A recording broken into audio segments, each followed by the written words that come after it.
Morning all, here's a news video for your Wednesday, May the 31st. It's June tomorrow. No hockey today. Hockey doesn't get started up again until Saturday, so a little bit strange, but hey, so some time off here and there, and teams have a chance to get themselves healthy, and we should see a pretty good final out of it. However, for teams that aren't playing hockey right now, business continues as usual, and business is picking up in Toronto, as Brad Treliving will be named the general manager today. There's supposed to be a media conference tomorrow, and he will be answering questions from the media there. And of course, as we found out in recent weeks and months, Toronto GM, when they have their press conferences, things get said that we talk about after. So we'll see how things go.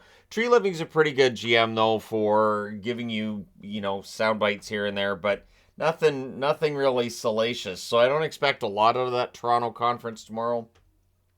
Just your standard. I want to keep Matthews. Of course, we want to keep Marner. We don't want to trade one of the core four. We're going to look at ways to get our cap under control and make improvements where we need. All of your standard boilerplate stuff I would expect from Brad Treliving. And so, yeah, he's a competent GM.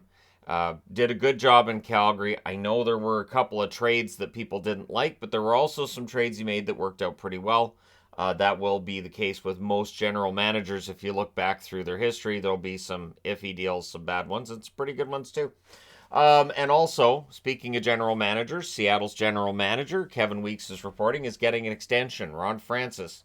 Not really a surprise that Seattle would give him an extension. Obviously, year two for Seattle. Made him look pretty good. Might have got him a raise, and I would say he deserves it should he get said raise. So Ron Francis is sticking around in Seattle, which will surprise no one.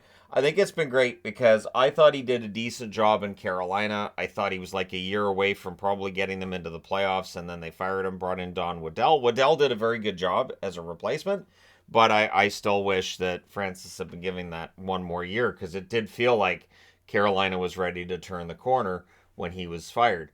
The Petes yesterday beat the Remparts, so 4-2 win for them in an absolute must-win game to stay alive in their hopes for a Memorial Cup championship. Today, the Kamloops Blazers, easy for me to say, will be playing against the Seattle Thunderbirds, which will round out the tournament, and then we get into the semifinal and the final after that. So, Blazers T-Birds, who do you want to win that one?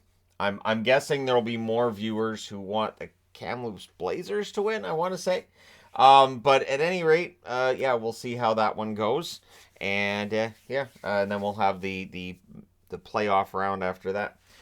So in the ECHL, things whittling down to two teams now. John McCarron scoring at 9 minutes of the second overtime, this being played at Mary Brown Center.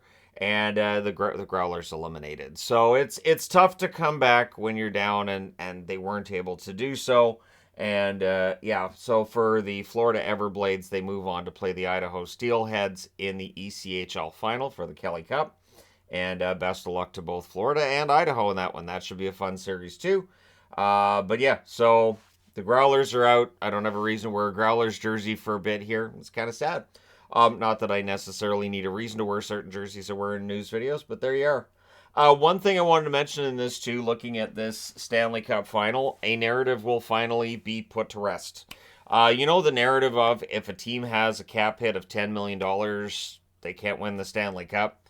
We've never really seen why. We've never really seen okay, so because of that $10 million cap hit, I know I made the argument I think it was with Tampa, that they had a $9.5 million cap hit, where I said, well, it's not like that $500,000 that they saved on Vasilevsky is why they won the Stanley Cup. But again, that narrative was out there, right? Of nope, you can't pay $10 million to one guy, you won't win the Stanley Cup. Both Vegas and Florida have at least one player with a $10 million cap hit. You have Eichel on one side, you have Barkov and Bobrovsky on the other. And so that narrative is going to go by the wayside. Can't wait to see what the next salary cap ceiling is for what you're allowed to have before you're allowed to win the Stanley Cup. Maybe it'll go to $11 million, right? Maybe next up it'll be, okay, you can have a $10 million player, but it can't be 11. Because if it's an $11 million player, then clearly you don't have enough money left over for the rest of your roster. So at any rate, that narrative's going to go by the wayside. It will rest in peace. And again, we'll see what the next one is. But let me know your thoughts in the comment section below as always. Don't forget to hit like and subscribe if you're browsing your way through.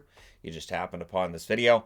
Thank you guys so much for watching, for all your support. I will talk to you again soon.